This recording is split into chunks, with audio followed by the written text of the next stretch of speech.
Assalamualaikum, nama saya Muhammad Zakiuddin bin Muhammad Azmi. Tajuk yang telah saya pilih adalah Ad-Dilalah. Okey, pengenalan dia, ta'arif Ad-Dilalah ni dari segi bahasa, dilalah dia masdar dan daripada perkataan dalil yang bermakna petunjuk. Dari segi istilah pula, ia bermaksud memahami sesuatu atas sesuatu, di mana sesuatu yang lebih awal itu sesuatu ke atas, itu bermaksud madlul, iaitu perkara yang ditunjuk, dan sesuatu yang kedua itu dimasukkan dengan dalil yang menjadi petunjuk. Okey, seterusnya ta'arif ad-dal dengan al-madlul.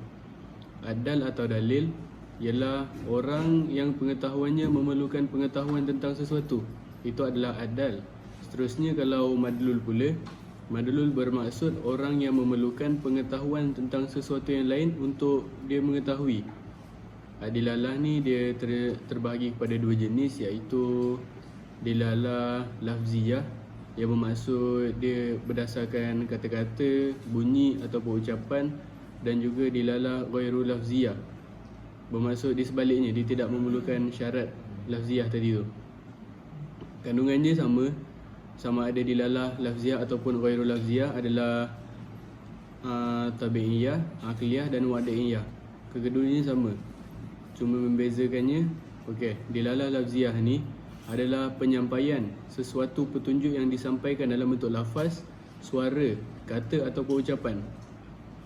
Perkara ini boleh diketahui dalam tiga situasi, tiga hal. Contohnya, yang pertama, tabi'iyah, yang bermaksud petunjuk yang terjadi dengan semula jadi, dengan sendirinya. Dia memang perkara yang semula jadi. Sebagai contohnya, seseorang itu akan meninggikan suara, dia akan meninggikan suara dengan nada yang gasar untuk menunjukkan perasaan marah. Selain itu juga, seseorang itu dia menjerit mengerang kesakitan untuk menunjukkan dia punya situasi dalam tengah kesakitan. Yang kedua adalah akliyah,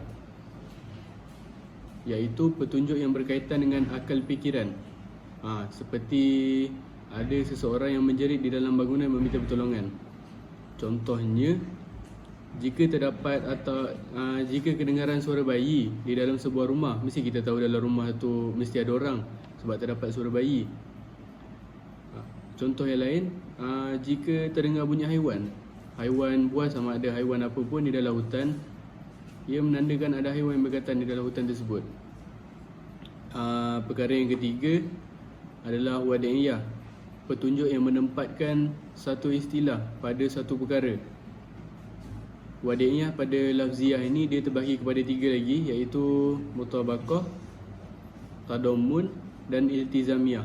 Mutabaqah ni adalah sesuatu dalil yang dilafazkan secara kulli dan dapat difahami maknanya tanpa disebutkan bahagian-bahagian kecil yang terkait dengannya. Sebagai contohnya, apabila disebutkan rumah, maknanya kita dah tahu apa yang ada dalam rumah tersebut, dinding, atap, tingkap, tanpa perlu menerangkan tentang rumah tersebut.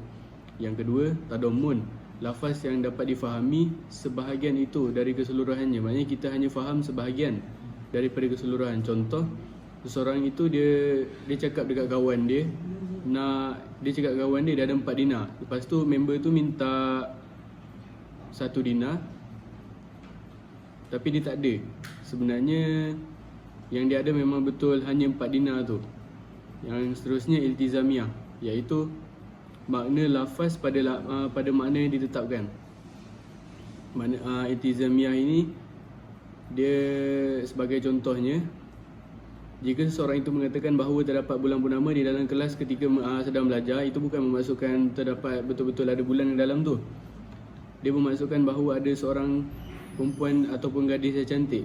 Seterusnya kita beralih kepada dilalah ghairu lafziyah. Dia adalah konsep yang sama, cuma berlainan. Kalau tadi memerlukan lafaz dan sebagainya, kalau dilalah ghairu lafziyah ni dia tidak memerlukan semua itu. Tabi'iyah yang pertama, hal-hal atau perkara yang berlaku secara semula jadi, sama je. Tetapi contoh dia, seseorang menggigil dan memeluk tubuhnya dan menunjukkan dia dalam keadaan yang sejuk. Akliyah pula, sesuatu perkara yang tidak mengeluarkan suara atau kata, tetapi akal dia dapat menafsir perkara tersebut. Contohnya, jika dapat dilihat asap tebal dalam hutan, mesti kita akan fikir terdapat api yang bakar hutan tersebut kan. Yang terakhir sekali, wadiyah, melalui kebiasaan sesuatu tanda atau isyarat maksud tertentu. Contohnya yang paling kita senang untuk dapat adalah lampu isyarat.